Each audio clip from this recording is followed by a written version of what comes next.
Good morning, good afternoon, good evening. Maze MTG here with another preview pre-brew for the Core Set 2020 preview season. If you haven't caught any of our videos so far that are our preview pre-brews, what this format is, we take a single card from the new expansion and try to brew a deck or a shell around that card, see what it might be capable of in new standard, but without using any other Core Set 2020 cards that have been previewed so far. So for this video, as you can probably tell from the image here, our card of the day is Empyrean Eagle, a card we're going to be using 4 copies of in the deck we'll be looking at in a moment. So what does Empyrean Eagle do? Aside from being a signpost uncommon for the blue-white archetype in Core Set 2020 draft, which is clearly flyers themed, it's a 2/3 flyer for 1 white and a blue, and it gives other creatures you control with flying +1/+1, so an anthem effect for other flyers you control. So this is an effect we've seen a couple of times being printed into standard over the last couple of years, so maybe we're at a point where we have enough of these anthems that it could be a real aggressive deck. So that's the shell we've tried to build here. So first things first, we need some small flyers to pump, and what's better than 1 mana flyers? So we have 4 Healer's Hawk, powerful white weenie. In this case, it's a flyer, it's got lifelink, can help you race against mono red or other aggressive decks. 4 copies of its slightly bigger brother, Rustwing Falcon. The extra point of toughness can really matter in trying to outsize opposing flyers if they do have Rustwing Falcons, or this next creature, Terra Amanda. So it's unlikely in this deck we will ever be adapting it, as we'll find out in a moment. We're only playing 20 lands. We have a total of 2 instants or sorceries in the entire deck, so adapting's always going to cost 6. But we just wanted another 4 copies of Flying Men for this shell to give us our 16 1-mana flying creatures. And the last of those 16 are 4 copies of Siren Storm Tamer. So a powerful creature seen play in the mono blue deck already in standard, Siren Storm Tamer allows you to sacrifice itself and pay blue to counter a spell or ability that might be targeting one of your larger, more costly flyers. Pretty powerful effect, and worst case, it's a 1/1 flyer for 1, which this deck really wants.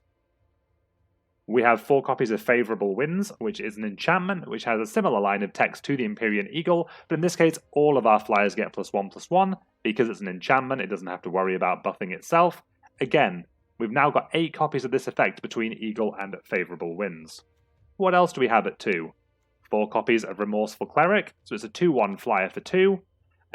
It does have additional utility in that it can be sacrificed to exile all cards from a player's graveyard. So that could be against Phoenix decks if Phoenix continues to be a thing post-Core Set 2020, or if other graveyard strategies do emerge.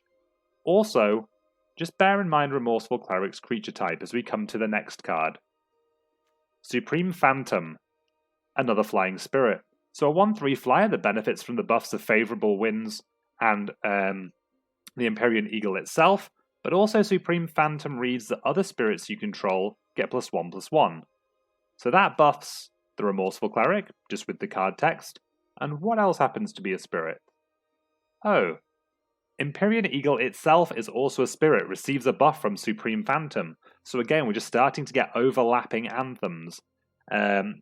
Creatures buffing other creatures, giving us the power to perhaps turn this into a constructed deck for standard.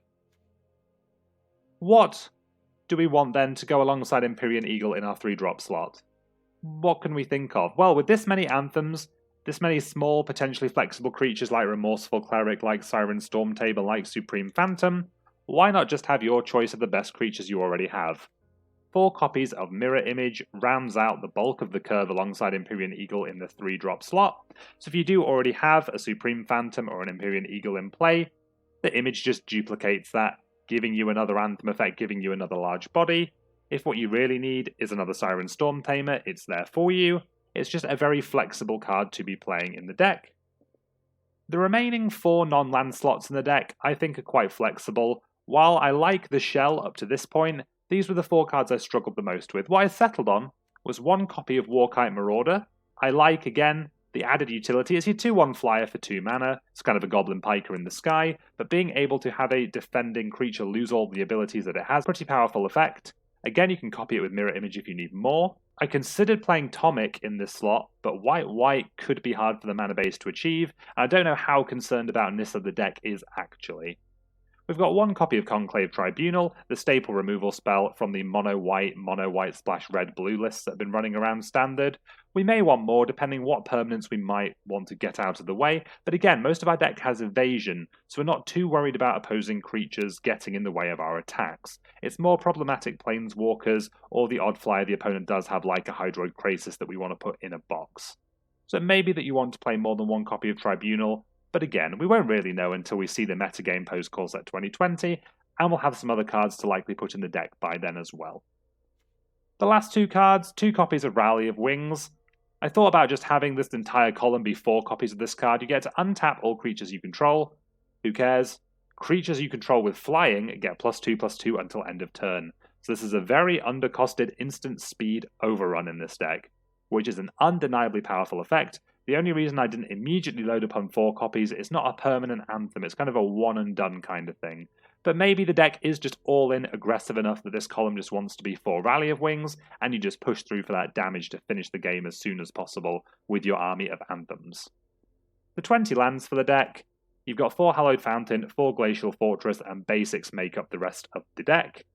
We don't want to be playing any lands that come into play tapped, we don't have any double color requirements to facilitate that. Even if you do play Siren Storm Tamer and you can't activate it in the same turn, once you've untapped you'll have blue mana available, because otherwise you couldn't have cast a Storm Tamer in the first place, so I don't consider that a problem. And the lack of Tonic does mean we can skew the mana base towards blue, because we are playing slightly more blue cards than white, although we do still need both white and blue on turn 1 for our 16 1-drops, which are split evenly 8-8 between the two colours. So, what do you think? Is this the kind of deck you could see Empyrean Eagle in? Do you think Empyrean Eagle is going to be standard playable? Certainly going to be a reasonably high pick in draft looking at the card, but does it have what it takes to break into a constructed format? Any thoughts, please leave them in the comments below. If you enjoyed this video and want to see more preview pre-brews and deck techs as well, please consider subscribing to the channel and perhaps turning on notifications. Or if you want to see us playing some of these decks live after Core Set 2020 comes out with any other cards we get to throw in, there is a link to my Twitch channel in the description below. That's twitch.tv/mazemtg. But wherever you are in the world, I hope you enjoyed this video, and I hope you have a fantastic day, and that you enjoy the rest of the Core Set 2020 preview season. Thank you.